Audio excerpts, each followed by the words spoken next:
வணக்கம் நண்பர்களே, நான் உங்க விபி ராஜா பேசுறேன். இப்ப நம்ம இந்த பதிவுல என்ன பார்க்க போறோம்னா, அதாவது பெண்கள் கணவன் மனைவி ஒற்றுமைக்கு ஒரு பிரிஞ்சிருக்கவங்க, கணவன் மனைவி பிரிஞ்சிருக்காங்க, ரொம்ப கஷ்டப்படுறாங்க, விவாகரத்து நடக்க போகுது, கணவன் சரியில்லை அப்படின்னு நினைக்கிறவங்க, மனைவி நினைக்கிறவங்க, அதே மாதிரி மனைவி சரியில்லை அப்படின்னு நினைக்கிறவங்க, கணவன் நினைக்கிறவங்க இந்த ஸ்தலத்துக்கு நீங்க போனீங்கன்னா கண்டிப்பா நீங்க ரெண்டு பேரும் சேர்ந்து வாழறதுக்கு ஒரு அற்புதமான ஒரு பலனை கொடுக்கக்கூடிய கோயில் தான் இப்ப நான் சொல்ல போறிய கோயில்.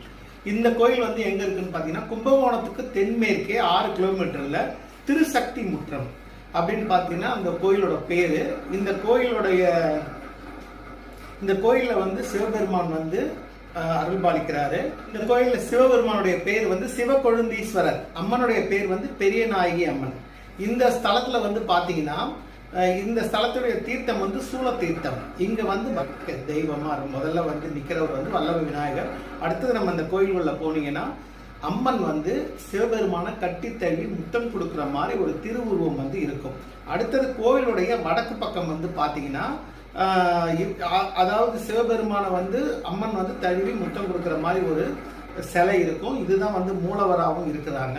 நீங்க இந்த கோயிலை கண்டிப்பா வழிபாடு பண்ணீங்கன்னா பிரிந்த கணவன் மனைவி ஒன்று சேருவாங்க. இது கண்கூடான உண்மை, சரிங்களா? நீங்க அதனால இந்த திருசக்தி முற்றத்துக்கு போயிட்டு நீங்க பூஜை பண்ணிட்டு சிவபெருமானையும் பெரியநாயகி அம்மனையும் வழிபாடு பண்ணி வந்தீங்கன்னா உங்க வாழ்க்கையில நீங்க கண்டிப்பா உங்க பிரிந்த மனைவியோ இல்ல பிரிந்த கணவனோ ஒன்று சேருவாங்க.